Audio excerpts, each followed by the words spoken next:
ઉદ્યોગપતિઓનું હોય, ક્યારેક પત્રકારોનું હોય. હું જતો હોઉં છું દરેક ક્ષેત્રની અંદર. ભાઈ રવા દે, હવે રવા દે. દરેક ક્ષેત્રની અંદર નરેન્દ્રભાઈએ ખૂબ મોટું પરિવર્તન કર્યું. દેશની સુરક્ષાની વાત હોય, પેલા રોજ બોમ્બ ધમાકા છાપાવાળા છાપવાનું એ ભૂલી ગયા હતા, એટલા બોમ્બ ધડાકા થતા હતા, કોઈ ચિંતા નથી.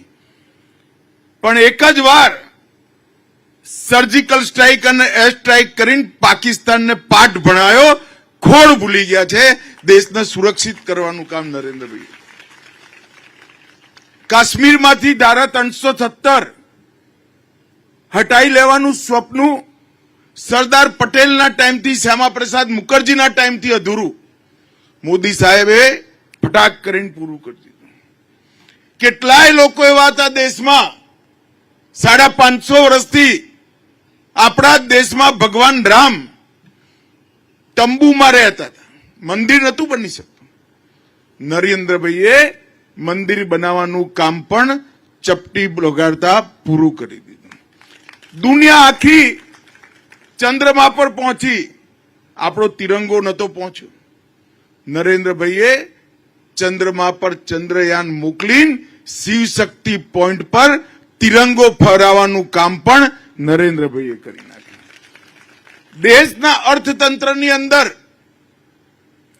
દરેકે દરેક પેરામીટર્સ આજે આઝાદીના 75 વર્ષમાં સૌથી સુંદર હોય એ પ્રકારનું કામ કર્યું. ઔદ્યોગિક વિકાસ 75 વર્ષના 10 વર્ષના ગાળાઓને લઈ લઈએ તો સૌથી વધારે ઔદ્યોગિક વિકાસ નરેન્દ્રભાઈના સમયમાં થયો. આરોગ્યના કાર્ડ આપવાના હોય, દરેક ક્ષેત્રની અંદર. ઘણીવાર પત્રકારો મને પૂછે કે અમિતભાઈ, આ બધામાં તમે સૌથી વધારે માર્ક કોને આપો? મેં કોઈ વિવાદ વગર, કન્ફ્યુઝન વગર, દુવિધા વગર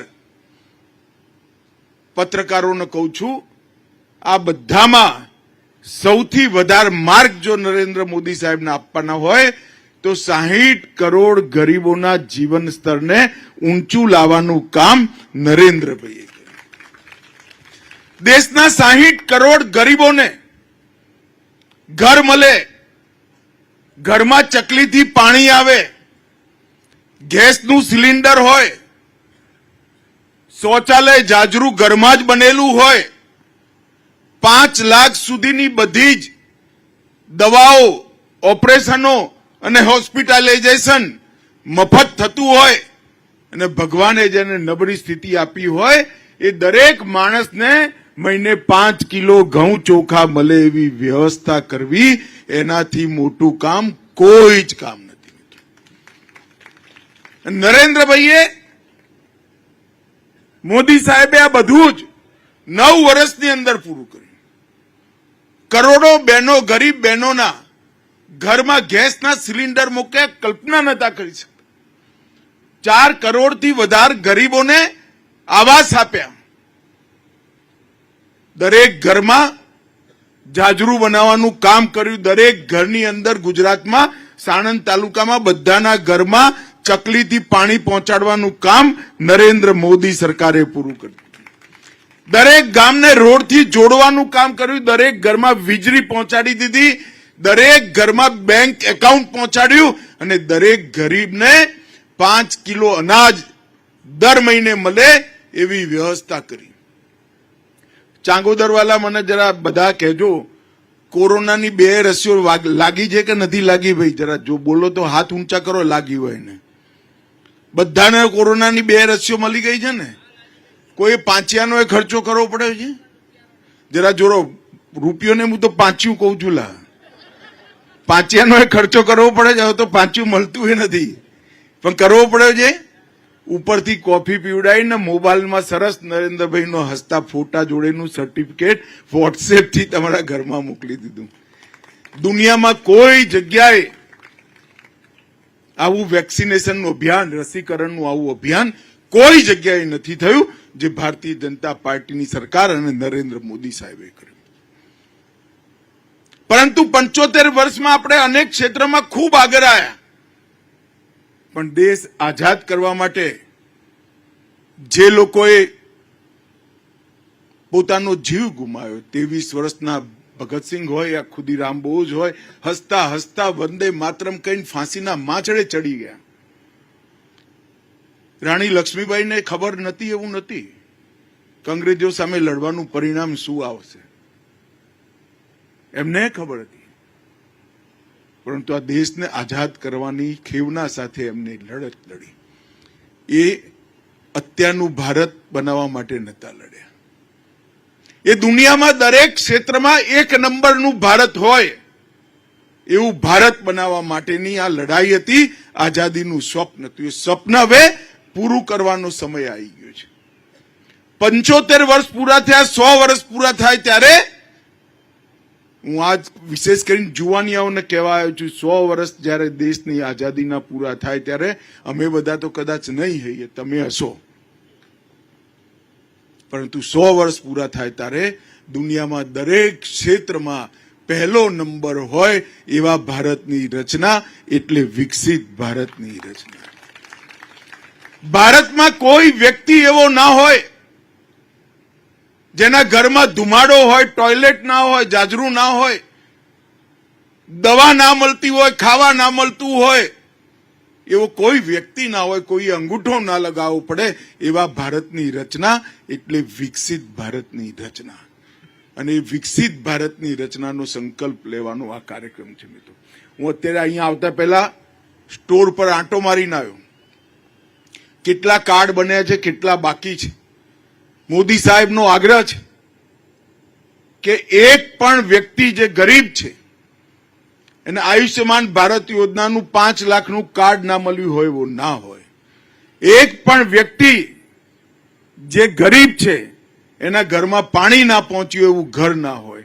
ને એક પણ વ્યક્તિ એવો ના હોય કે જેના ઘરમાં ટોયલેટ ના બન્યું હોય, ગેસનું સિલિન્ડર ના હોય. સંપૂર્ણ કવરેજ, 100% કવરેજ, 100% સેચ્યુરેશન, 100% સંતુષ્ટ જનતા બનાવવાનું અભિયાન, એટલે વિકસિત ભારત સંકલ્પ યાત્રા છે. અત્યારે જેમ હું ચાંગોદરમાં આવ્યો છું એમ આ સંકલ્પ યાત્રા ભારતના દરેકે દરેક ગામમાં જવાની અને આ જ રીતના સ્ટોર પર રજીસ્ટ્રેશન થવાના, કાર્ડ બનવાના. જે મળી ગયા છે એમને બરોબર ચાલે છે કે નહીં એની પૂછપરછ થશે, અને જે રહી ગયા છે એને કાર્ડ બનાવવાની કામગીરી પૂરી થશે. અત્યારે મારી જોડે આવતા હતા ત્યારે હું પૂછતો હતો, અનાજ મળે છે બરોબર? બધાએ હા પાડી ભાઈ.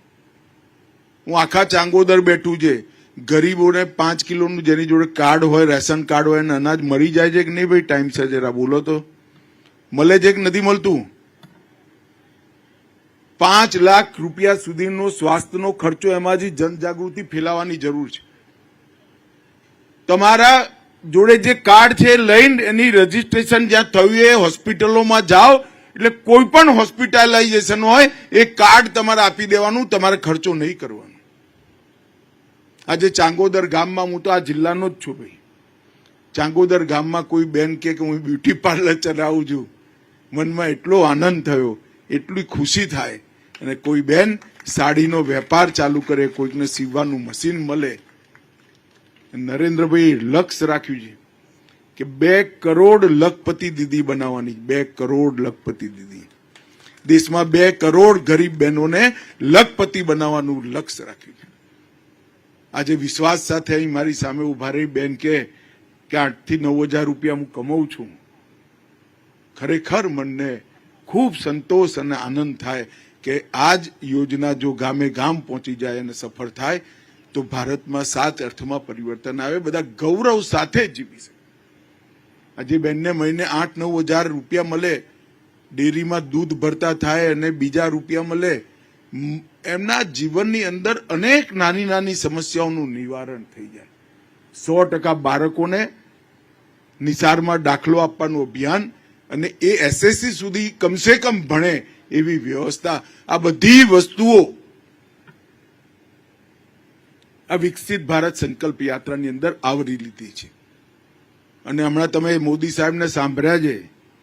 આ જે બધી યોજનાઓ છે તમે માનીને ચાલજો, એ મોદી ગેરંટી છે. એનું 100% પૂરી થવાની પણ મોદી સાહેબની ગેરંટી છે. દુનિયાભરના દેશોનો આપણે અભ્યાસ કરી લઈએ તો એક 10 વર્ષની અંદર આટલા બધા ઘરોમાં ગેસ, ટોયલેટ, 5 કિલો મફત અનાજ, વીજળી અને આટલા બધા 60 કરોડ લોકોને મફત સારવારની સુવિધા દુનિયાના કોઈ દેશમાં નથી, જે ભારતમાં નરેન્દ્ર મોદીજીના પ્રધાનમંત્રી બનાવે છે. અને ગુજરાતમાં તો આપણે બધાને 2 ફાયદા છે. ઉપર પણ મોદી સાહેબની કમર સરકાર છે, નીચે ભૂપેન્દ્રભાઈની કમર સરકાર છે. એટલે આપણે ડબલ એન્જિન સરકારનો ફાયદો ગુજરાતની અંદર મળે છે. મિત્રો, હું તો 1982માં ભાજપનું સદસ્યતા અભિયાન થયું હતું. એક લેમ્બ્રેટા પર અમદાવાદ જિલ્લામાં ફર્યો હતો. આજે ચાંગોદર આવતો તો રોડ જોઈને મનમાં એકદમ ખુશી અને શાંતિ થઈ ગઈ. ક્યાં એ વખતનું ગુજરાત અને ક્યાં આજનું ગુજરાત.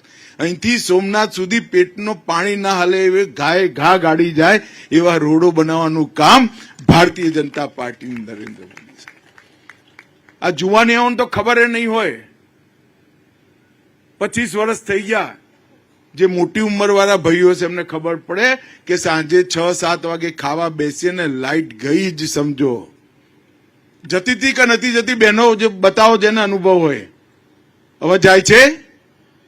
24 કલાક ગામડામાં લાઈટ પહોંચાડવાનું કામ આ ભારતીય જનતા પાર્ટીની સરકારે કર્યું. રોડોના જારા ગૂંથીને ક્યાંય પણ જવું હોય કોઈ ચિંતા નહીં એવું ગુજરાત બનાવવાનું કામ આ ભારતીય જનતા પાર્ટીની સરકારે કર્યું. અને 2002માં રાયટ્સ કર્યા હતા, પછી મોદી સાહેબે ખોડ ભૂલાઈ દીધી. હુલ્લડ થયું છે કોઈ દાડો? બોલો, થયું છે? હુલ્લડ કરવા વાળાઓને 2002માં એવો સબક શીખવાડ્યો કે આજ સુધી કોઈ ગુજરાતમાં હુલ્લડ કરવાની હિંમત પણ નથી કરી શક્યું. ગુજરાતની અંદર શાંતિ, વિકાસ, સમૃદ્ધિ અને ગરીબમાં ગરીબ માણસને બેઠા થવા માટે મદદ કરવાનો આ વિશ્વાસ નરેન્દ્રભાઈએ જે પરંપરા ઊભી કરી છે, આ વિકસિત ભારત સંકલ્પ યાત્રા એ પરંપરાને આગળ વધારવાનું કામ છે. આજે હું પણ કલેક્ટરશ્રીએ આમંત્રણ આપ્યું હતું એટલે મારા મત વિસ્તારના ચાંગોદર ગામમાં આવ્યો છું. તમને બધાને મળીને ખરેખર ખૂબ આનંદ થયો. અને મેં પૂછ્યું ખરા, બધા ચાંગોદરના જ છે ને? બહારથી લાઈન નથી બેસાડી દીધા ને?